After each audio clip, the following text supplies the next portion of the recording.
Hi everyone. ഇന്ന് ഞാൻ വളരെ രുചികരമായ ഒരു മാങ്ങാക്കറിയാണ് ഉണ്ടാക്കുന്നത്. ഈ പാനിലേക്ക് 1 ടേബിൾ സ്പൂൺ വെളിച്ചെണ്ണയാണ് ഒഴിക്കുന്നത്. എണ്ണ ചൂടായി.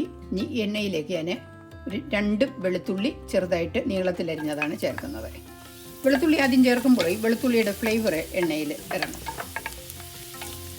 വെളുത്തുള്ളി കരിയുന്നതിന് മുൻപ് സബോളയാണ് ചേർക്കുന്നത്.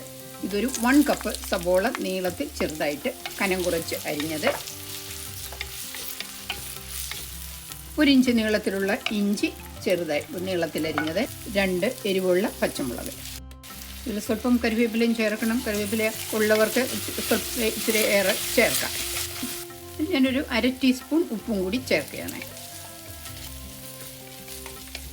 സബോള ഒരു 2-3 മിനിറ്റ് വഴറ്റി ഇനി ഇതിലേക്ക് 1/2 ടീസ്പൂൺ മഞ്ഞൾപ്പൊടി, 1 ടീസ്പൂൺ മുളക് പൊടി. ഇത് ഞാൻ കാശ്മീരി ചില്ലി പൗഡറാണ് എടുത്തിരിക്കുന്നത്.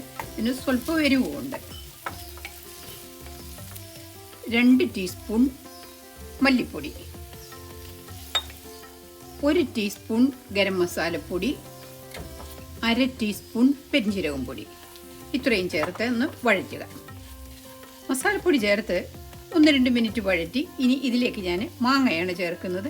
ഇത് ഒരു മാങ്ങയുണ്ട് 250 ഗ്രാം. ഇതുപോലെ ഇച്ചിരി കനം കുറച്ചാണ് അരിഞ്ഞെടുത്തിരിക്കുന്നത്. മാങ്ങയും ചേർത്തൊന്ന് ഇളക്കുക. ഈ കറിക്ക് വേണ്ടിയിട്ട് ഉപയോഗിക്കുന്നത് മാങ്ങ ഒരുപാട് പുളിയും ആകരുത്, എന്നാൽ പഴുത്തതും ആകരുത്. ഈ മാങ്ങാക്കറി ഞാൻ പല പ്രാവശ്യവും കൂട്ടിയിട്ടുണ്ട്. അത് എൻ്റെ കസിൻ ഉണ്ടാക്കിയതാണ്. കസിനാണ് എനിക്ക് ഈ റെസിപ്പി തന്നിരിക്കുന്നത്. ഇത് ഞാൻ ആദ്യം കൂട്ടിയപ്പോൾ എനിക്കിതിൻ്റെ ടേസ്റ്റ് ഒരുപാട് ഇഷ്ടപ്പെട്ടു. കാരണം ഇതിനകത്ത് മസാലപ്പൊടിയും ഗരം മസാലപ്പൊടിയും പെരിഞ്ജീരകവും ചേർത്തിരിക്കുന്നതിൻ്റെ ഫ്ലേവർ കൊണ്ടായിരിക്കും നല്ല ടേസ്റ്റാണ്. ഇത് മാങ്ങ ചേർത്ത് ഞാനൊരു 2-3 മിനിറ്റ് വഴറ്റി ഇനി ഇതിലേക്ക് ഞാൻ വേകാൻ ആവശ്യമുള്ള വെള്ളം ഒഴിക്കുക. ഇതിനൊരു 1.5 കപ്പ് വെള്ളം ഞാൻ ഒഴിച്ചിട്ടുണ്ട്. ഇനി ഇത് മൂടി വെച്ച് വേവിക്കണം. മാങ്ങ വെന്തൊന്ന് നോക്കട്ടെ. മാങ്ങ നന്നായിട്ട് വെന്തിട്ടുണ്ട്. ഇനി ഇതിലേക്ക് 1 കപ്പ് തേങ്ങാപ്പാലാണ് ചേർക്കുന്നത്.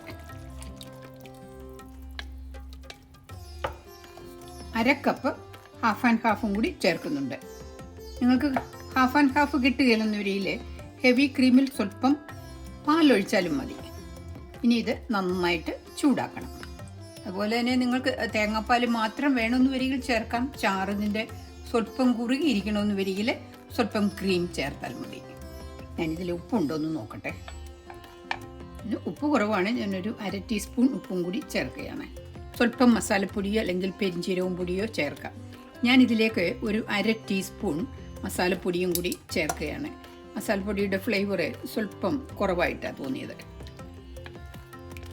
ഇതിന് പകരം പെരിഞ്ജീരക പൊടി വേണമെന്ന് വരികിലും ചേർക്കാം. കറി നന്നായിട്ട് ചൂടായിട്ടുണ്ട്. ഞാൻ ഇനി സ്റ്റവിൽ നിന്നും മാറ്റി ഇതിൽ കടുക് താളിച്ച് ചേർക്കുകയാണ്. കടുക് താളിക്കാൻ പാനിലേക്ക് 1 ടേബിൾ സ്പൂൺ വെളിച്ചെണ്ണയാണ് ഒഴിക്കുന്നത്.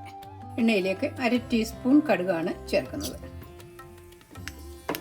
ഒരു 1/4 ടീസ്പൂൺ ഉലുവ, 2 ഉണക്കമുളക്, സ്വല്പം കറിവേപ്പില,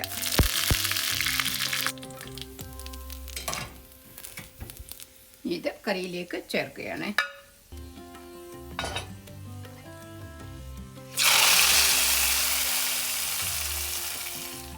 നല്ല കട്ടിയുള്ള ചാറോടുകൂടിയാണ് ഈ കറി ഇരിക്കുന്നത്. ചോറിൻ്റെ കൂടെ എടുക്കാൻ പറ്റിയൊരു വ്യത്യസ്തമായ രുചിയുള്ള കറിയാണിത്. ഇതുപോലെ നിങ്ങൾ ഉണ്ടാക്കി നോക്കുക, നിങ്ങൾക്ക് ഇഷ്ടപ്പെടും.